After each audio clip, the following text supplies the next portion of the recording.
My name is Masashi Kawamura, and I work as a senior art director at a creative agency called BBH. But on the side, I do my own music video directions, and I make my own books and websites, web services.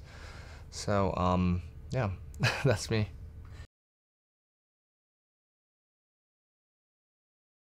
In the past, I've made a couple of books. I think the famous ones were a 3D book. It's called Arbitrary Point P. You could actually look through a lens, and these shapes actually come together to create a 3D image in your brain. Another one was a flip book that I've created. It's called Rainbow in Your Hands, and it's a flip book, but when you turn the pages, it actually creates a 3D rainbow. It's this kind of thing. And I don't know if you'll be able to see it there, but I also create music videos for artists around the world. The recent one that's become a viral hit was the one called one for a band called Sour, and the title was Hibi no Neiro. But in that video, I actually used webcams to shoot all the frames, and I created a massive grid that's consisted of actual fans of the band, and I shot them via web chat and webcams, and combined them together to make a bigger picture and a bigger choreography. And it was the first time that I wasn't actually behind a camera and shooting them in person, but we actually did it all remote, which was a really kind of new experience for me.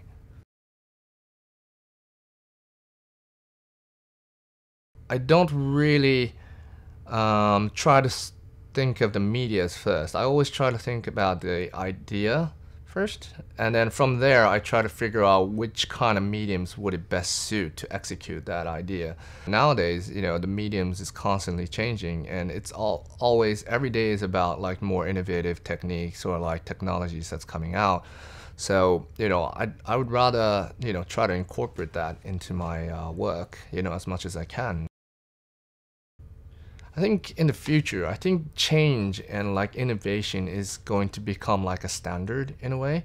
So it's almost like, you know, constant change and new technologies, new medias are just going to become a normal thing. You know, it's not about really treating that new technology as a new thing, but it's just a part of the everyday life. Oh, there's just another new cool thing that you could use or that you could really, you know, play around with. And it's more about like understanding the literacy and understanding what you can do with that media, but treating it really neutrally and figuring out like the most important thing, which is the core idea and the strength of it. And if that is really using the media wisely, or like if it's really executed through the right channels, and is that reaching the right audience, you know, will be the big question, I think.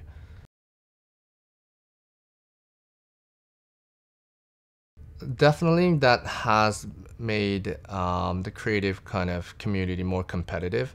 Like you can't say like, okay, I'm great because I have this role on my business card. It's more about like, okay, what could you actually do is the issue now. Like what kind of new creative ideas can you actually create and, you know, get make into life is the question. And so like on my advertising side, I think the competition is not about just reaching the target audience or just coming up with a cool advertising idea, but it has to be something that actually competes with a crazy hamster on YouTube, you know, because nobody really looks at things separately just because of the media or just because of the reason it has been made. Like they just look at the output and judge by that. You know, it's either you really get engaged to that content or not, and it's really, you know, it's really flat ground now. So I think yeah, that's kind of really changed the way